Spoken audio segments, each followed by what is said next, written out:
그래서 그런데 그 D&D 파마텍이랑 또 다른 종목 하나만 설명해 줄 수 있나요? 일단 9월 초까지는 기다려보면 왠지 이제 가능성은 긍정적이다. 이렇게 좀 보여져. 그 새로운 종목이라기보다는 그 ST팜이라는 회사가 있어요. 10배 정도. 텐베거 종목이다. 막 이렇게 이제 얘기했던 종목이기 때문에. 대표님, 음, 요즘 시장이 너무 안 좋은데 음, 대표님이 말씀하신 바이오 종목들 있잖아요. 뭐 D&D 파마텍이나 이런 것들 그나마 잘 가고 있는 것 같아요. 그래서 그런데 그 D&D 파마텍이랑 또 다른 종목 하나만 설명해 줄 수 있나요? 일단 D&D 파마텍부터 코멘트를 좀 해주면 D&D 파마텍이 9월 초에 그 DD01이라고 한 거 예전에 얘기했던 거 12주차 결과 나왔는데 그게 너무 효과가 좋았다 얘기했었잖아. 그래서 24주차 결과가 9월 초에 이제 아마 공개가 될 거야. 근데 12주차에 이미 그 경쟁 비슷한 신약들 라인업이 54주나 52주에 나왔던 결과값을 바로 12주차에 비슷한 수준의 이제 결과값을 도출을 해냈단 말이야. 그러면 이제 24주차 결과는 당연히 훨씬 더 좋을 가능성이 있다. 그러면 갑자기 12주차에 지방간이 감소된 사람이 70%가 나왔는데 갑자기 떨어질 수는 없잖아, 거기서. 그렇죠. 거의 완벽에 가까운 수치가 나올 가능성이 상당히 크다고 보고, 그리고 24주차 결과가 나오는 거 보고 그 결과 값을 가지고 지금 JP모건에서 빅팜들이랑 협상을 하고 있다고 그랬잖아. 라이선스 협상을 하고 있는데 네. 그 기술 수출의 가격이 결정될 가능성이 상당히 크다.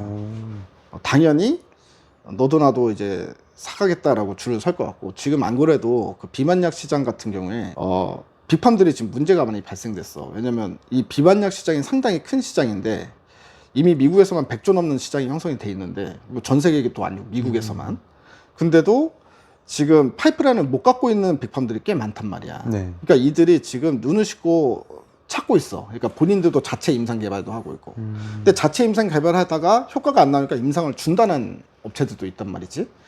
그러니까 이제 지금 그들은 급하게 이런 기술 수출해서 사오거나 아니면 비만약 치료제인데 얘가 좀 잘 만드는 것 같아. 그런 회사가 있으면 그 회사 자체를 인수를 하거나 이런 식의 방향으로 빠르게 추진될 가능성이 상당히 크단 말이지. 그러니까 예를 들어서 임상 3상도 아니고 임상 2상 결과만 가지고 누가 그걸 사가요. 이렇게 생각할 수 있는데 비만 치료제는 얘기가 다르다는 거지. 그러니까 어느 정도 리스크를 안고서라도 빅팜들은 어느 정도 효능이 이상 때 나오면 그걸 사가야 된다라는 거야. 그래서 일단 지난번에도 얘기했다시피 지금 D&D 파마텍에서 12주차 결과 나왔던 DD01 이 메시라고 지방간 치료제, 그러니까 이것보다도 훨씬 한마디로 퀄리티가 안 좋은 신약도 임상 이상 중간 결과를 발표하고 2조에 팔렸단 말이야. 2조에 팔려나갔다. 이걸 감안하면 DD01 같은 경우는 최소 3조 이상의 빅딜이다. 이렇게 생각을 하고 있거든. 그래서 일단 9월 초까지는 기다려보면 왠지 이제 가능성은 긍정적이다. 이렇게 좀 보여져. 또 새로운 종목으로는 뭐가 있을까요? 그 새로운 종목이라기보다는 그 ST팜이라는 회사가 있어. 근데 ST팜은 이미 우리 구독자들, 이제 기존에 오매불망 내가 영상 찍기를 기다리고 있는 구독자들은 웬만하면 대부분 다 들고 있는 종목일 거예요. ST팜이라는 종목이. ST팜이 이제 왜냐면 내가 몇 년 전에 계속 유튜브를 지금 몇 년 동안 안 했잖아. 그 전에 할 때 가장 많이 밀었던 종목이고, 또 ST팜이 결국 2027년이 타겟이야. 2027년까지 10배 정도 텐베거 종목이다. 막 이렇게 이제 얘기했던 종목이기 때문에 ST팜에 대한 코멘트를 우리 또 기다리는 사람들도 꽤 많을 거야. 근데 이 ST팜을 지금 이제 바이오 쪽의 분위기가 오게 되면 ST팜도 같이 움직여질 가능성이 있기 때문에 ST팜도 지금부터는 주가 상승에 대한 기대감을 좀 가지셔도 되지 않을까. 실질적으로 이제 실적이 나왔는데 실적도 잘 나오고 있고, 그리고 이 수주 잔고가 4천억 넘게 이미 받아놓은 상태고, 그러니까 원래 생각했던 시나리오대로 척척척척 잘 가고 있는 회사다. 그러니까 원래 시나리오가 뭐냐면 이 회사는 이제 올리고 뉴클레오타이드라고 하는 그 원료 의약품을 만들어. 그러니까 올리고 헥산이란 표현을 하는데 올리고 헥산을 만드는 회사인데, 실질적으로 이제 전 세계에서 이게 뭐 RNA 기반의 치료제들 임상 들어간 것들이 많고, 그리고 임상 성공하면, 그러니까 임상 기간이 단백질 신약 같은 경우에는 그러니까 후보 물질에서 임상 1상, 2상, 3상 다 하고 상업화까지 하는데 보통 한 10년 정도를 잡잖아. 근데 RNA 신약 같은 경우는 한 2년에서 3년을 잡는단 말이야. 그러니까 이제 점점 하나씩 상업화되고 있는 약들이 꽤 많이 발생이 되고 있다. 그렇게 상업화가 되면은 기본적으로 임상할 때는 임상 우리 500명 해요 하면 500명에 대한 치료제만 납품을 하는 거예요. 원료만 납품하는 건데 상업화 되게 되면 그게 10만 명이 맞을 수도 있고 100만 명이 맞을 수도 있잖아. 그러면 이제 납품하는 양이 달라져.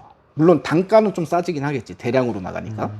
어쨌든 이런 식으로 하나씩 하나씩 임상에 성공하는 신약들이 나올 때마다 물량이 많이 나갈 수 있다. 그리고 이 RNA 시장 이제 초기 단계다. 그래서 실질적으로 상업화되는 약들이 몇 년 전부터 하나씩 나오고 있는 상황이고, 그러니까 ST팜 고객사들. 그러니까 이제 실적도 보면은 계속 꾸준히 영업이익단으로 했을 때 이 매출액은 1,000억 이상씩 증가하는 것 같고, 영업이익단으로 봤을 때도 거의 뭐 한 50% 이상 아니면 더블 요 정도로 영업이익 계속 붙고 있는 상황이다. 증설이 2027년까지이기 때문에 아직까지도 그 계획엔 변함이 없다. 그리고 2027년 이후에 매출 1조를 달성하게 되면 그때는 이제 시가총액이 뭐 이제 한 5조에서 10조 사이까지도 형성이 될 가능성이 있다. 그래서 ST팜은 계속 좋게 보고 있는데, ST팜은 사실 신약 개발 쪽이 아니니까 약간 제조업체로 봐야 돼. 바이오 쪽의 제조업체, CDMO 업체거든. 그러니까 물량 수주받고 그걸 만들어서 납품하고, 그럼 제조업체잖아.